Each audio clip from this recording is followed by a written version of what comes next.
hasıt esir kalan torpağına canım kurban Azerbaycan.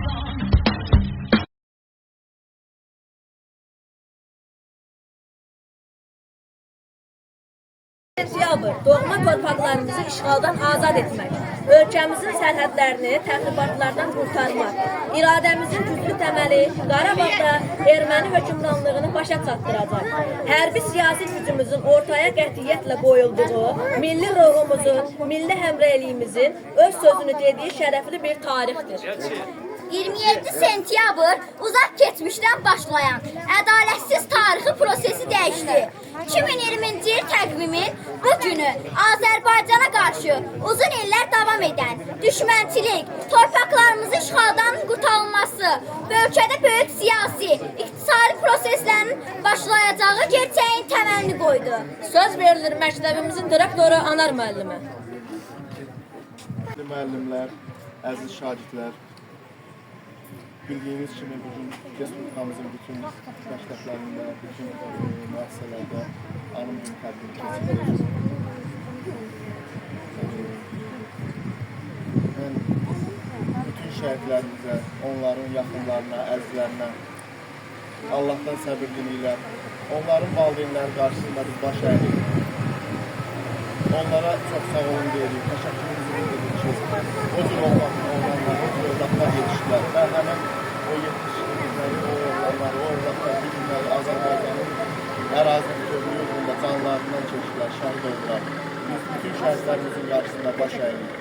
Qazilərimizə təşəkkürümüzü bildiririk, çox sağ olun deyirik. Mən həmişə qeyd edirəm, bu gün də deyirəm, bizim qazilərimiz, bizim canlı şəhidlərimizdir. Onlara da Allahdan uzun ömür, can sağlığı arzulayıram. Bir daha Allahdan şəhidlərimizə rəhmət diləyirəm. Onların valideynlərinə Allahdan səbir diləyirəm. Allah bütün şəhidlərimizə rəhmət eləsin və Qarabağ Azərbaycandır. Prezidentimiz demişkən, Qarabağ Azərbaycandır və Azərbaycan artıq bütövdür. Azərbaycanın bütün işğaldan azad olunmuş torpaqları bugün bizim bax bu şəhidlərimizin sayəsində Azərbaycana qaytarılmışdır. Bir daha Allahdan şəhidlərimizə rəhmət diləyirəm. O torpağa, orada şəhid nəfəsi var. Qan qarışmış o palçıqda, sönmüş şəhid həvəsi var. Qurban olum, yavaş gəzin. O dağlarda, o daşlarda, qara şallı bir ananın dağlar boyda yarası var.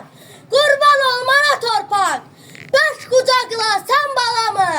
Güllə dəymiş şəhidimin evdə körpə balası var.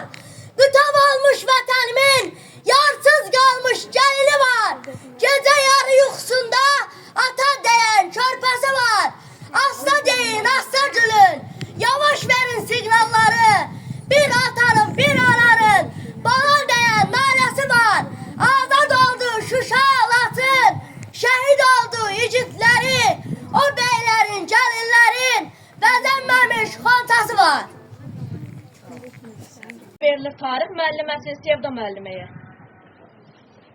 Biz seminar verəndə, yəni söz verəndə öncədən xəbərdar edin, yəqin ki, müəllimlər deyirsiniz. Hörmətli tədbir iştirakçıları, əziz şagirdlərimiz, bu günlərin ölkəmizdə anım günü qeyd edilir. Yəni 27 sentyabrda ölkəmizdə anım günü qeyd edilir. Mən bir tarix müəlliməsi olaraq öncə müharibənin xronologiyasına qayıtmaq istəyirəm. 26 sentyabr 2020-ci ilin gündüz saatlarında erməni silahlı qüvvələri Azərbaycan ordusunun bütün bölgələrini, cəbhə boyu bölgələrimizi, o cümlədən mülki şəxslərimizin yaşadığı bütün əraziləri iri çaplı silahlardan atəşə tutmuşdur.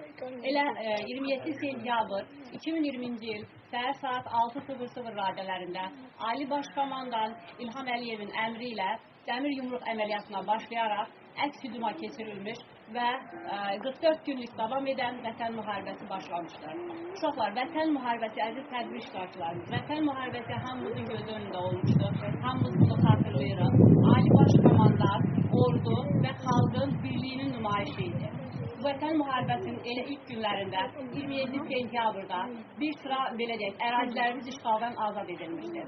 Ümumiyyətlə, müharibənin əsas hissəsi cəbhənin şimal-şərq bölgəsində və cəbhənin cənub-şərq bölgəsində aparılırdı. Şimal-şərq bölgəsində Ağdərə Kəlbəcər istiqamətində elə həmin gün 27 sentyabrda Ağdərədə bir sıra lazımi yüksəkliklər, Kəlbəcər rayonunun strateji yüksəkliyi olan Murovdağ yüksəkliyi zirvəsi işğaldan azad edilmişdir. Cəbhənin cənub-şərq bölgəsində 27 sentyabrda həmin gündə Füzuli rayonunun Qaraxanbəyli, Yuxarı Əbdülrəhmanlı, Qərvənd, Kənd Horadiz, Cəbrayıl rayonunun Üzgər və Yuxarı Mərcanlı kəndləri işğaldan azad edilmişdir. Sonra deməli, oktyabr ayının 3-də ordunun şimal-şərq cəbhəsində Azərbaycanın Tərtər rayonunun Madagiz kəndi işğaldan azad edilmişdir. Və elə həmin gün Ali Baş Komandan Cənab Prezident Madagizin tarixi adı olan Sudovşan adını bərpa etmişdir.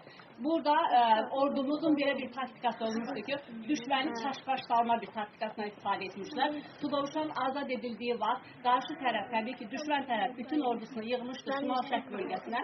Elə bilirdi ki, biz döyüşü oradan başlayacaq. Ordumuzun generalı Mais Bərxidarov və xüsusi təyinatlı qüvvələrin komandanı Hikmət Mirzəyevin başçılığı ilə ordu cəbhənin cənub-şərq, yəni Füzuli Cəbrayıl istiqamətinə aparılmışdır. Və bu da 30 illik millətin beyninə mif kimi salınan 4 eşalonlu, parçalanmaz, dağılmaz Ohanyan səddini elə həmin vaxtlar oktyabrın 3-4-ü ərəfəsində həmin Ohanyan səddini yara bildi bizim müzəffər ordumuz.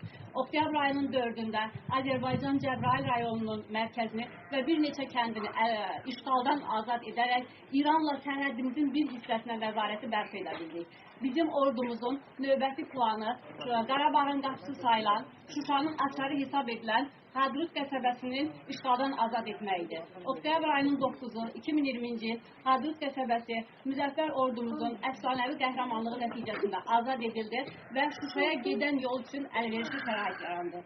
Bundan sonra 17 oktyabrda Füzuli rayonu işğaldan azad edilməklə deməli Cəbrayılə və Qubadlıya yol açılmış oldu. 18 oktyabr 2020-ci tarixdə əsası 11-ci əsrdə Rəvvadilər dövlət tərəfindən qoyulmuş, Şimali Azərbaycanla Cənubi Azərbaycanı birləşdirən Xudafərin körpümüz işğaldan azad edilərək 3 rəngli bayrağımız orada dalğalanmışdır. 20 oktyabrda Zəngilan şəhəri, 22 oktyabrda Ağbənd qəsəbəsinin işğaldan azad edilməsi ilə İranla sərhədlərimizi tam nəzarətdə ələ keçirmiş, öz nəzarətində götürmüş olduq. 25 oktyabrda Qubadlı şəhəri işğaldan azad edildi. Növbəti hədəf 5 oktyabr Daşaltı əməliyyatı nəticəsində uğurlarımız sayəsində Şuşaya gedən yolumuz açıldı.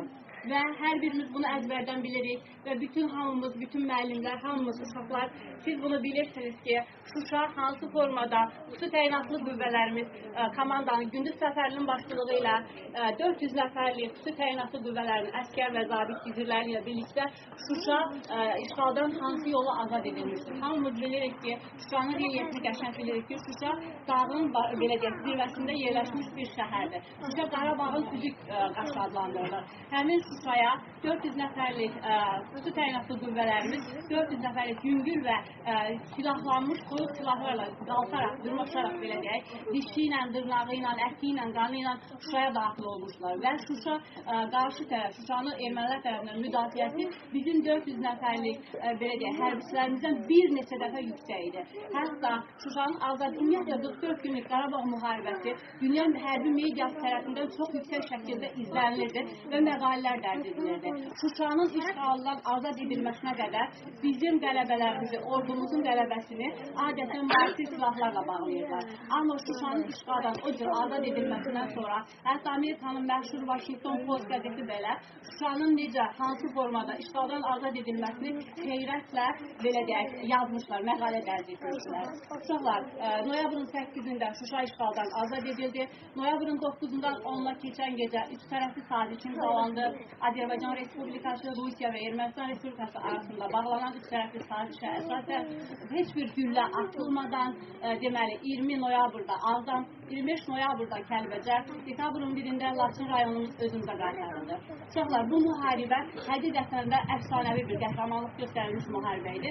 Dəmir yumruq planı əsasında gedən bu müharibədə çox maraqlı taktikalar istifadə edilmişdi. Bunlardan deməmək mümkün deyil, keçmək mümkün deyil bunlardan.